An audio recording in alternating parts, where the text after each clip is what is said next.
You wanted the best.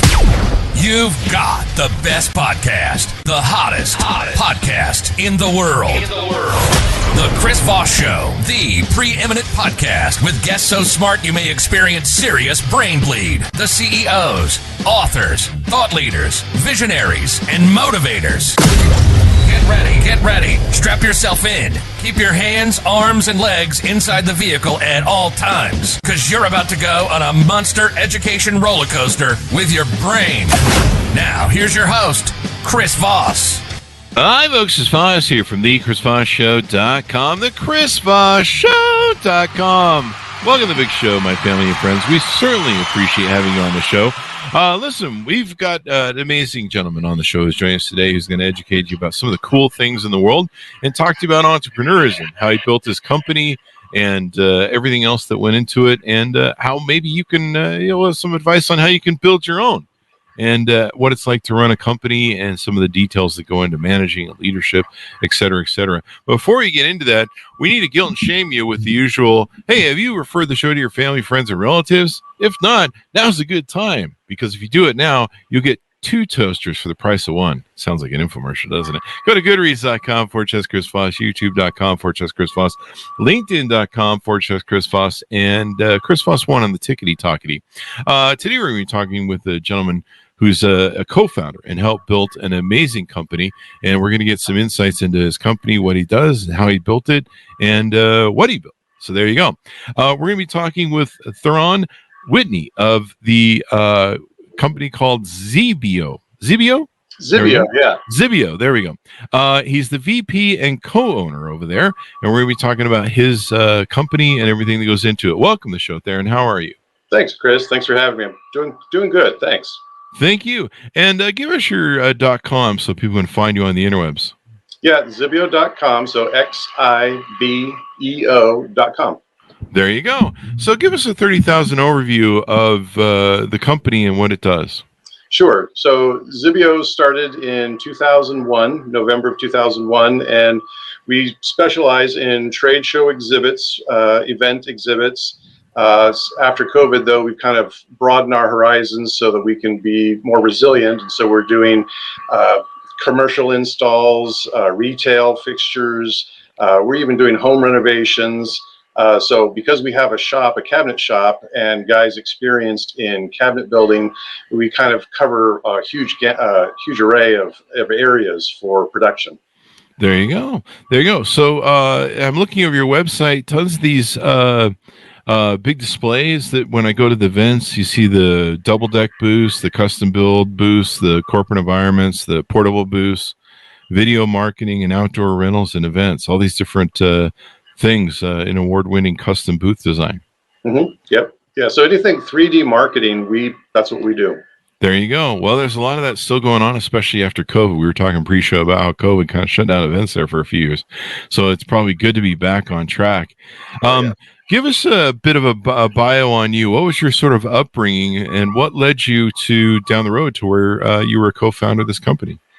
Well, it's a weird story, really. My background is in sales, retail sales. So I started off with electronic sales way back in the day in the late 80s, early 90s, and got a little burned out of that. And I had a friend who turned me on to this exhibit company that was in Ventura, California.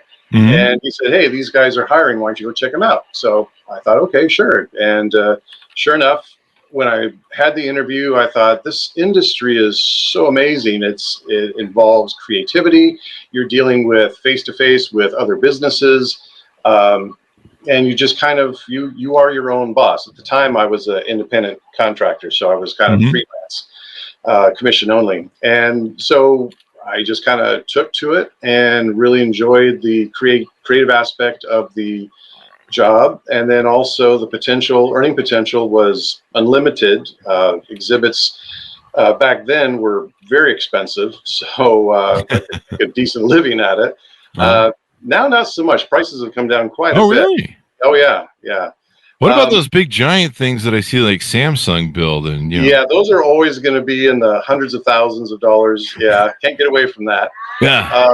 But so I kind of took to it, and then over time, I really got to enjoy the industry. And after about 7 years of helping other companies make money for themselves, my partner and I decided to do our own thing. And it just so happened it was right after 9/11, and the industry, trade shows, were kind of shut down because no one was flying September, October of that year. And that's kind of like the big season for winter trade shows, fall trade shows. Oh, yeah.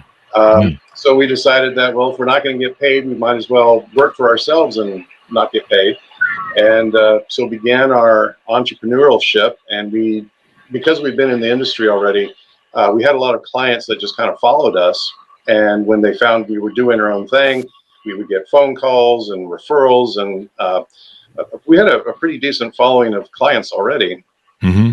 And then just every year, we just had about a 10 to 15% growth year after year. And now here we are 23 years later, just about, and managed to survive the Great Recession, pandemic, started off right after 9/11. So we kind of the little company that could, I guess you could say. There you go. Well, that's awesome, man. And surviving, COVID, especially when you run on events. We ran on events too, where we went out and did a lot of interviews of CEOs and people at shows. And and then, the promotional aspect of it, we put the videos on YouTube and then they would be on the podcast. And yeah, just watching all the money just disappear was just, overnight was just extraordinary. We do a lot of review products. So, a lot of our companies that we work with to review products, they were less like, I don't know what's going on. We're just going to kind of kick back. A lot of the PR agencies seem to get wiped out that were handling a lot of companies. In fact, I think they've never recovered. I don't think. I used to get thousands of emails before shows, and now I get like, I don't know, a small handful of the survivors. But it's been really interesting. So tell us about some of the different booths and services you guys provide there with your how you do the exhibits. Well, one of our biggest claims to fame, when we started, we did custom rentals. And at the time that we started doing that wasn't really a thing in our industry. You could rent a booth. It was kit A, B, or C, usually from the show. There would be a couple companies that would offer a portable display for rent, or if you wanted a modular custom thing, they would have an extruded aluminum frame system. If you've ever been to a show, I'm sure you may have seen these. They look like a Tinker Toy set. Yeah. So we decided that we wanted to separate ourselves from a lot of our competition, and so we had a lot of modular panel systems. And in our industry, it's called tension fabric, where you have these walls that are made of pulled fabric that goes over a frame, and you don't see the frame. Mm-hmm. So we did a lot of that at first, and then we kind of grew our inventory of portable modular counters, walls, custom ceilings, signs, hanging signs. And so here we are, a couple decades later, and we have a 3,500 square foot warehouse full of all these different components that we can pull from, like a Lego set, and we can custom design and build to whatever a client's specs are. And the advantage is that custom rentals are about a third of the cost of purchasing. So for customers that want to save money, they don't really want to make a big investment. They just rent from us for their big show that happens once a year. There you go. That's pretty easy. Because, paying out the big expense is more expensive. And so having a modular sort of system makes it work. What's it like being an entrepreneur, and what was the transition like for you to go from, working for other people to building this company? Well, I had the advantage of starting in this industry, kind of being my own boss. As a 1099, I had to work basically for myself. I was freelance. So I kind of developed a work ethic to, always be at work, always working the phones, always taking care of my clients. And then over time, once we started to build up the company, there was a lot that I had to learn. just trial and error, especially like hiring. They don't really teach you how to hire people in college, and that was an experience of just kind of testing, seeing what works, interview methods, being able to read people. And in sales, I need to be able to read people, but when you're hiring, you really have to be able to kind of weed out the people who aren't really quite telling you the truth, to the ones who may have potential and they just don't know it yet. Yeah, the importance of hiring is so important, to be redundant. I found that out the hard way in our company too. You know, we'd hire people and give them one interview, and we're like, "Hey, you seem like you're great. I'm sure everything on your resume is awesome. We don't even need to check those references that of your family and your mom you gave. Right. I'm sure your mom thinks you're great." And then you hire them, and then you get in, you find out they're the employee Satan from hell. Right. They're stealing all your goods and lighting the place on fire, and you're like, this isn't the person he thought he was. Sounds like all my relationships. But the it's kind of like dating. Yeah. So what we found is by establishing really solid rules and guidelines for ourselves on the interviewing process and putting people through 3 or 4 different interviews through different people, and just really spending the time to hire at first, and also calling references like that aren't from your mom, Right. and actually reading the resume and finding out what people are telling. That made like all the difference. We went from having employees from hell to having really great employees. Yeah, that's we did the same. Like I said, it took a few years to figure that out, but we couldn't be a charity case and help somebody out who really needs that job. We had to be really particular about who we were bringing on, but we got it figured out, and we've got a great team now. We had to rehire after COVID because we had to we were shut down for 18 months basically, so we had to basically restart from scratch and rehire all new crew. Oh, really? Yeah, we had 2 guys actually that we tried to find jobs during COVID, just odd jobs to keep them employed, and so they wouldn't leave town or get a really solid job somewhere else. We just kind of kept them with part-time work until we were able to open up again, and we were able to keep our 2 best guys that work in our shop who have the most experience, and then we just kind of hired around them. And now we've actually got a better crew than I think we've ever had. There you go. What was it like going through COVID? Because there are times when entrepreneurs go through these things where you have a business model and everything's working, everything's jamming along. You're like, hey, we got this thing. We finally got it dialed in, right? Right. And then sometimes markets change. Sometimes, or a competitor comes into the market. Sometimes, what customers want change. And sometimes you can hit that point where you've got a full wind in your sales, and then one day you're like, "Hey, where'd the wind go? Is that coming back tomorrow? Because it was here yesterday, but what do we do now?" So how did you survive that? What was your process of getting through that and trying to get to the next, trying to get those wins going back through the sales? A lot of creativity. So we had to do this once before with I was going to say depression. It was a little bit of it was very depressing. Depressing and recessing. Yeah.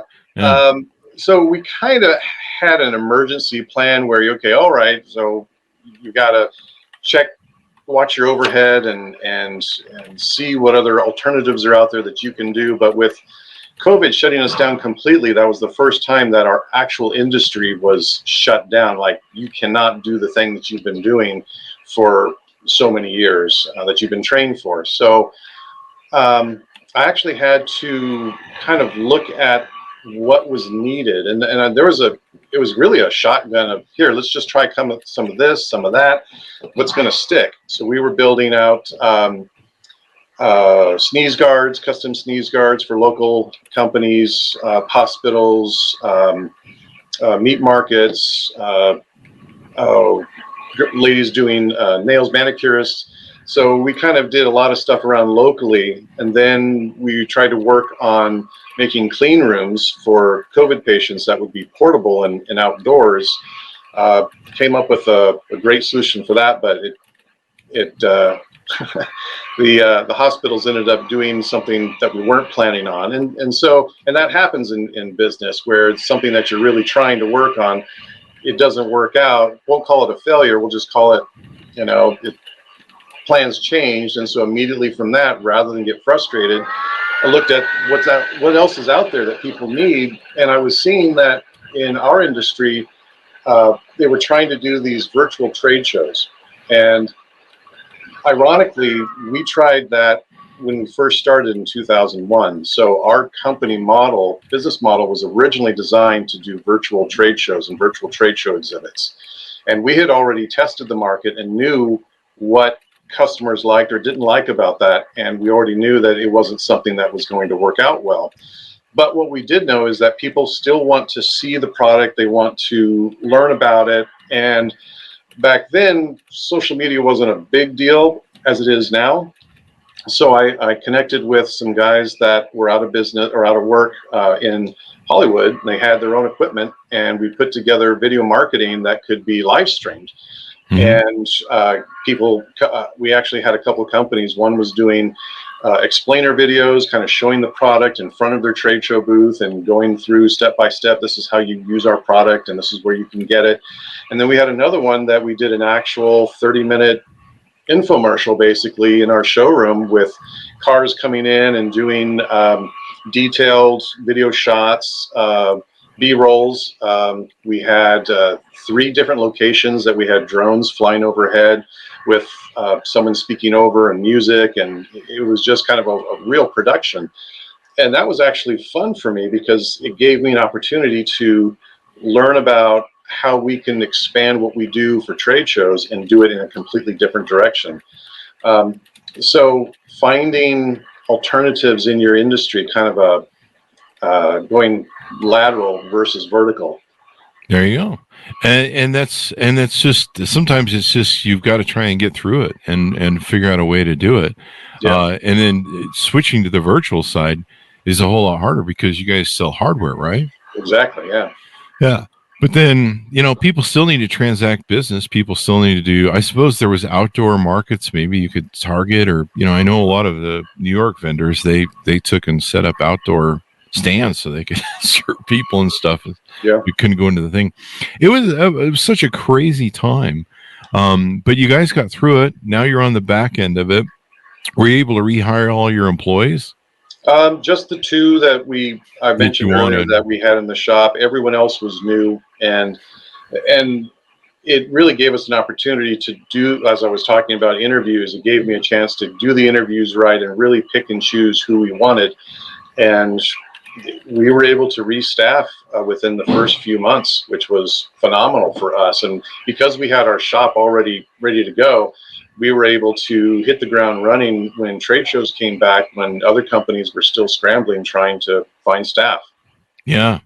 Well, that's a testament to running a good business and stuff. What are some of the other things that you've done that you think have helped you innovate and build a great business? The one thing that I could say to any entrepreneur starting out is developing customer loyalty. And the trick to that, not really trick, but the aspects of that I learned in retail, and taking that idea in retail and expanding it to business. Basically, and let me back up a second. How do you develop company loyalty with your clients? Because sometimes clients can be very fickle and they want the best price possible. And if you don't give them that lowest price, they'll go somewhere else. Yeah. But we're never really the cheapest out there, but we are the hardest working in making sure that the client is a success at their show. And I've always gone with the philosophy that if the client's asking you for something and that you don't provide, you can find out what it is, and that way you're always their go-to. Mm-hmm. So I have clients that would come to me and say, hey, can you do a photo booth? Like, well, it's not something I normally do. And I would look it up and say, oh, yeah, I can build something like that. Sure. And then come back to them and say, yeah, I can do that. Yeah. That's how we got into remodeling retail stores and Oh, store wow. fixtures. So someone said, well, I have this little kiosk I need in a store. Can you do Mhm. that? Sure, we can do that. And then from there, they got a referral to someone else. And then pretty soon we're doing restaurant build outs. If you take care of the client's needs and you are always reliable to them, even if you can't provide that thing and you are upfront with them, say, you know what, I can't do that, but I know this other company that can. Let me hook you up with them. Your customer is always appreciative of that, and they will come back to you time and time again as long as you've taken care of them with everything else they need. There you go. Prime example: I had a client who we had a shipping fiasco. UPS lost a package, and I kind of had to. Wasn't on us, wasn't on the client. Nobody would take fault, but we stepped up, paid an extra amount to get a new graphic done for them, Oh, a wow. new bits of hardware, get it to their show so that they had something for their show. Mhm. It cost us maybe $1,000, but that client was so appreciative and so thankful that they've come back multiple times and they've said, well, can you help me with this? Can you help me with that? And we have a client for life. There you go. And sometimes that makes all the difference. And some people look at it when those happen, they go, "Oh God, what a mess this is going to make. Is it, we're going to spend all this extra money. Is it worth Right. it?" But having that client for life makes all the difference. I remember in my business, in the mortgage business, sometimes we would have the loan officer didn't listen to the instructions they were given to ask the client what they wanted. The client would say, hey, I want a 15-year mortgage when they would be taking the application. And because, a lot of people do 30s, the loan officer would just default into what everyone else got. Right. And sometimes they'd be like, hey, I want to pay off this credit card or pay off these things. And for some reason, the loan officers space it. Usually it was, the newer and experienced guys. And it would happen from time to time. And, they would get to closing and find out that everything was a muck and a mess. And so they would call me and they'd be very upset, rightly so. And then I would have to be like, okay, well, how do we fix this for you? How do we make this work? We take this back in, we'll get it done, we'll do it for free, we'll refund costs. Sometimes it would cost me several thousands of dollars. I just say, look, we're going to refund all the costs for this. We're going to do it for free, and we'll fix it. And they'd be calling me every name in the book, and I'd just be like, look, we're going to fix this for you. Right. We'll get it done, but they still be angry, and rightly so. Yeah. And I just kind of take it, but I just be like, yeah, I'm probably never going to see that business again. But we're gonna bite it because this guy, our loan officer fucked it up, so Right. he doesn't get his commission either. And so we just eat it. And sometimes it was everything we just lose money on the whole deal. And I just be like, okay, well, make them happy. Let's just move on. And we're doing hundreds of loans, so if you do one bad one every quarter or every 6 months, and what was funny was 9 times out of 10, all those people that were calling me names, saying all this hateful stuff to me about how we screwed up, which we did, and they would be back in a year or 2 or 3 years to do their mortgage again. Yeah. And they would always come into me. And it was funny as hell. They would always come in. They'd be like, hey, man, I remember how great you were, Chris. You were so awesome, man. You took care of us. They didn't bring about any of the hateful stuff they said. Right. They were like, we just remember we had they remembered it as a really good experience. Yeah. And, sometimes I'd be sitting there because I kind of, back in the day, I used to hold a lot of grudges. And I'd just be sitting there and going, I don't know. I don't want to do business with you about again because you said a lot of shit to me, and I remember it, And but there were some that came back for years. They were multi-family investors sometimes, so they were doing all their rental properties through us and stuff. And they would always come back and just brag about how much they love me, and I'd just be like, I still remember all this shit. But that was the beauty of it, and we made sometimes 10 times whatever it was that we lost on that initial deal that got mugged up. Yeah. And so that's the power of customer service and everything else. Yeah, absolutely. So as we go out, give us your final thoughts. Pitch us one more time on your company, what you guys have to offer people in the space. This goes on LinkedIn, where LinkedIn, other people are doing a lot of business. Give us all that details as we go out. Sure. So we make trade shows as easy as possible. We're kind of a one-stop shop. So no matter what a customer needs, we will be able to take care of it. And on top of that, not only will we design an exhibit, we can rent the exhibit to them, help them with graphics, graphic design. We also help coordinate shipping, the labor at shows, fill out forms. So essentially all a customer has to do is say, I need a booth, I need to go to this show on this day, and we'll take care of it from there. And they just show up at the show. There you go. There you go. Well, that's the best way to do it. Thank you very much, Theron, for coming on. Give us your .coms one more time as we go out. Sure. That's Xibeo.com, Xibeo.com. There you go. And thanks so much for tuning in. Go to goodreads.com/Chris Voss, LinkedIn.com/Chris Voss, YouTube.com/Chris Voss, and Chris Voss1 on TikTok. Thanks for tuning in. Be good to each other. Stay safe. And we'll see you guys next time. Probably should have gave a plug out of this.